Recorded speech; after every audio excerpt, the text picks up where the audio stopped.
in Copenhagen. Some of you guys down here may have been there. And over the course of those years, I met many great people: Richie Blackmore, Ronnie Dio, Phil Lynott, Robin Trower, and they were all kind enough to sign autographs, take a picture, exchange a few seconds of pleasantries, but that was kind of that. Subsequently, after moving to America, I was now in Southern California, and Motorhead become the primary musical force in my life. I lived and breathed every note they played, every word Lemmy sang, and every tall tale that I read in interviews.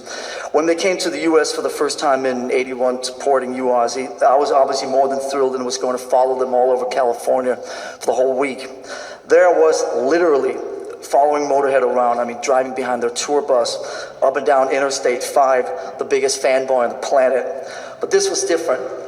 Unlike some of the rock stars I'd met in Copenhagen years earlier, Motorhead, and particularly Lemmy, embraced me with open arms. There was no preciousness, no mindless banter, no quick picture, and off you go. It was a completely different attitude and a completely different set of rules.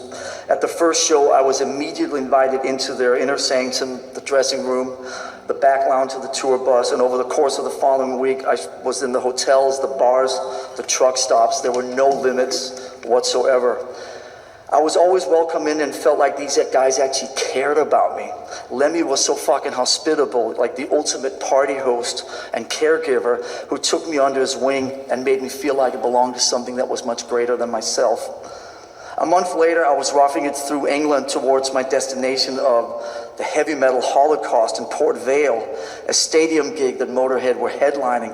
Now that summer in 1981, No Sleep Till Hammersmith had come out and ended the chart straight at #1, and they were the biggest band in Europe. I showed up at the sold-out gig with no ticket, not a pot to piss in, but within 15 minutes, I was backstage in the Motorhead compound where Lemmy once again had invited me in and welcomed me with open arms and remembered me from California a month earlier. The biggest gig of the summer in England, and Lemmy still had time for little old me. Now fast forward another month to the Nomus rehearsal studios in London, where I'd gotten wind of the fact that the boys were working there, so I headed straight down there, and once again, much to my disbelief, within a few minutes, I was sitting in a small rehearsal room with Lemmy, Fast Eddie, and Filthy Animal, and listening to them write songs for their Iron Fist album. Right in front